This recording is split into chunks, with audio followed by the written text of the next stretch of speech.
Hey guys, welcome to incognito investor. तो आज की इस वीडियो में हम बात करेंगे कि कैसे आप अपने 20s में फाइनेंशियल फ्रीडम को अचीव कर सकते हैं। और यकीन मानिए, आने वाले 7 से 8 मिनट डेफिनेटली आपके लाइफ में वैल्यू ऐड करेंगे। तो सबसे पहले बात आती है कि यार ये फाइनेंशियल फ्रीडम होता क्या है।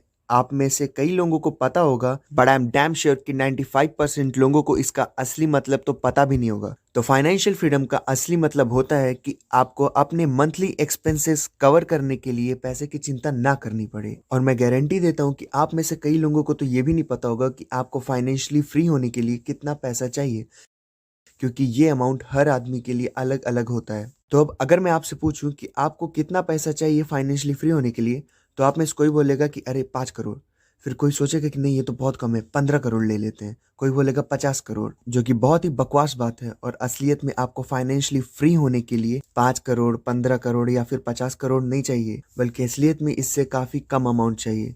तो अब क्वेश्चन ये उठता है कि युवराज, हमें कितना पैसा चाहिए। तो इमेजिन करते हैं, एक बंदा है रमेश नाम का, और रमेश का मंथली एक्सपेंस है 30,000 रुपये।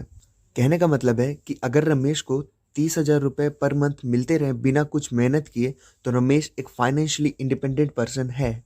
तो डेफिनेशन के हिसाब से आप फाइनेंशियल फ्रीडम तब अचीव करते हैं जब आपके आने वाले 3 साल का एक्सपेंस जितना खर्च आपके बैंक अकाउंट में हो। तो रमेश के केस में 30,000 रुपीज़ पर मंथ के हिसाब से उसे आने वाले 3 साल के लिए सिर्फ 10,80,000 इकट्ठा करना है, और फिर वो एक फाइनेंशियली इंडिपेंडेंट पर्सन है। अब आप सोचेंगे कि ये तो काफ़ी छोटा अमाउंट है, तो लोग इतना भी कैसे इकट्ठा नहीं कर पाते हैं। तो इस चीज़ को समझने के लिए हमें रॉबर्ट कियोसाकी के दिए हुए ESBI फॉर्मूले को समझना होगा। तो रॉबर्ट कियोसाकी के हिसाब से इस दुनिया में 4 तरह के लोग होते हैं। ESBI, ई मतलब एम्प्लॉयड, एस मतलब सेल्फ एम्प्लॉयड, बी मतलब बिजनेसमैन और आई मतलब इन्वेस्टर। और हर कैटेगरी के लोग इस दुनिया को एक अलग नज़रिए से देखते हैं। रॉबर्ट कहते हैं कि इस दुनिया में 90% लोग या तो एम्प्लॉयड हैं और या तो सेल्फ एम्प्लॉयड हैं, और ये 90% लोग बचे हुए उन 10% लोगों के लिए काम करते हैं जो कि बिजनेसमैन है या फिर इन्वेस्टर हैं। तो अब ये बात तो क्लियर है कि अगर आपको फाइनेंशियली फ्री होना है, तो आपको ग्राफ के लेफ्ट साइड से हट के ग्राफ के राइट साइड में आना होगा।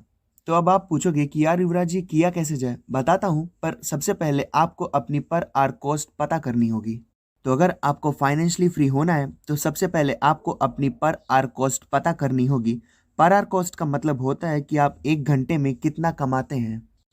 तो अगर एक एवरेज इंडियन की बात करें, तो वो एक दिन में 10 घंटे काम करके 1,000 रुपये कमाता है। इसका मतलब है कि उसकी पर आवर कॉस्ट है 100 रुपये। पर आवर कॉस्ट को पता करने का मतलब आपको बताना था कि आप बिना मतलब की चीज़ों पे पैसे खर्च करने से पहले एक बार ये सोचें कि क्या ये वर्थ इट है भी या नहीं। फॉर एग्जाम्पल, आप स्टारबक्स जाते हैं और वहाँ 500 की कॉफ़ी पीते हैं, पर यहाँ आप ये भूल गए कि इस 500 को कमाने के लिए आपने अपने 5 घंटे दिए थे। मतलब कोई आपसे 5 घंटे काम करने को बोले और फिर आपको एक कॉफ़ी पिला दे। सिमिलरली, आप एक 10,000 की ब्रांडेड वॉच लेते हैं, पर यहाँ आप ये भूल गए कि इस 10,000 को कमाने के लिए आपने 100 घंटे दिए हैं।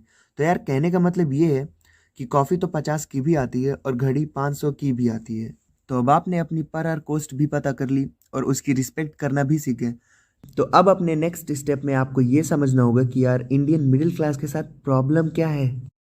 तो यार देखो, इंडियन मिडिल क्लास की सबसे बड़ी प्रॉब्लम ये है कि उन्हें बचपन से ही सिखाया जाता है कि रिस्क नहीं लेना है। और अगर कोई हिम्मत करके कुछ अलग करता भी है, तो पूरी सोसाइटी उसे वो ना करने के लिए डिमोटिवेट करती है। इंडियन मिडिल क्लास में हमेशा लोग अपने बच्चों को नौकरी करने के लिए तो मोटिवेट करते हैं, पर कभी नौकरी देने के लिए मोटिवेट नहीं करते।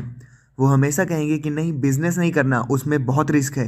क्या करोगे, कैसे करोगे, बिजनेस के लिए करोड़ों रुपए चाहिए। और इसी तरह की कुछ सोच इन्वेस्टिंग को लेके भी है कि अरे कहाँ पैसे लगा रहे हो, किससे पूछ के लगा रहे हो, अगर कल को पैसे डूब गए तो कौन देगा, वगैरह वगैरह। तो अगर आपको फाइनेंशियल फ्रीडम अचीव करनी है, तो सबसे पहले आपको अपने माइंडसेट को पुअर माइंडसेट से बदल के रिच माइंडसेट में ट्रांसफॉर्म करना होगा। तो आप पूछोगे कि यार युवराज, ठीक है, माइंडसेट इवॉल्व करना पड़ेगा, पर ये तो बताइए करना कैसे। बताऊंगा, पर इस वीडियो में नहीं, बाकी की बातें करेंगे नेक्स्ट पार्ट में। तो अगर आपको ये वीडियो पसंद आए तो प्लीज़ सब्सक्राइब कीजिए and stay tune for part second.